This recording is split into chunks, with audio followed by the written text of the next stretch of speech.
சென்னை கலைவாணர் அரங்கில் மறைந்த தமிழ் திரைத்துறை ஜாம்பவான்களான இயக்குநர்கள் பாரதி ராஜா, பாக்யராஜ் ஆகியோருக்கு ராஜகோபுரங்கள் என்ற தலைப்பில் புகழஞ்சலி நிகழ்ச்சி நடைபெற்று வருகிறது. இதில் நடிகர் கமல்ஹாசன் பாரதி ராஜா மற்றும் பாக்யராஜின் சிலைகளை திறந்து வைத்து பேசினார். அப்போது பேசிய கமல்ஹாசன், பாரதி ராஜா, பாக்யராஜ் இருவருடனும் பணியாற்றியவன் என்பதில் பெருமை கொள்கிறேன். மரணம் எல்லோருக்கும் நிகழக்கூடியதுதான். ஆனால் அவர்கள் வாழ்ந்த காலத்தில் செய்த பணிகள் மிக பெரியவை. இருவரும் தமிழ் சினிமாவில் ஆழமாக வேர் ஊன்றியவர்கள் என புகழாரம் சூட்டினார். பாரதி ராஜா தனிப்பட்ட முறையில் தனக்கு மிகப்பெரிய ஊக்கம் அளித்தவர் என்றும் தோல்விகளுக்கு அஞ்சாதவர் என்றும் கமலஹாசன் குறிப்பிட்டார். பாரதி ராஜா போல ஒரு கலைஞன் இல்லை என்று இயக்குனர் கே. பாலச்சந்தர் கூறுவார். அப்படிப்பட்ட ஜாம்பவான்களுடன் பயணித்தது எனக்கு பெருமை என்றார். மேலும் வெற்றி வரும், தோல்வி வரும், அதோடு ஜால்ராவும் வரும். இவற்றையெல்லாம் புறந்தள்ளிவிட்டு வளர்ச்சி பாதையில் இருவரும் பயணித்தார்கள். பாரதி ராஜா என்பவர் தனி மனிதர் அல்ல.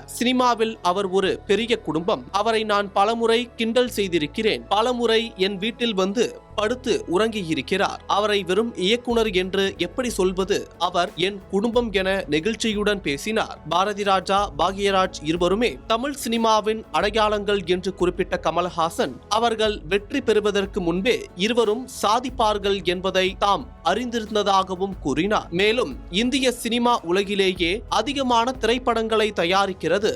அரசுகளின் உதவியுடன் சினிமாவை மேலும் ஊக்குவிக்க வேண்டும். இந்தியாவின் மிகப்பெரிய விருதை ஒரு திரைப்பட தொழிலாளி பெறும் நாளை நான் நேரில் காண வேண்டும். அதற்கான தொடக்கமாக தான் இந்த நிகழ்வை பார்க்கிறேன் என்றார். பாரதி ராஜாவின் திரைப்படங்களை பார்க்கும்போதே புதிய சினிமாவுக்கான சிந்தனை உருவாகும் என்றும் கமல்ஹாசன் குறிப்பிட்டார். வழக்கமான சினிமாவுக்கு எதிராக புதிய பாதையை உருவாக்கியவை பாரதி ராஜாவின் திரைப்படங்கள் என்றும் அவர் புகழாரம் சூட்டினார்.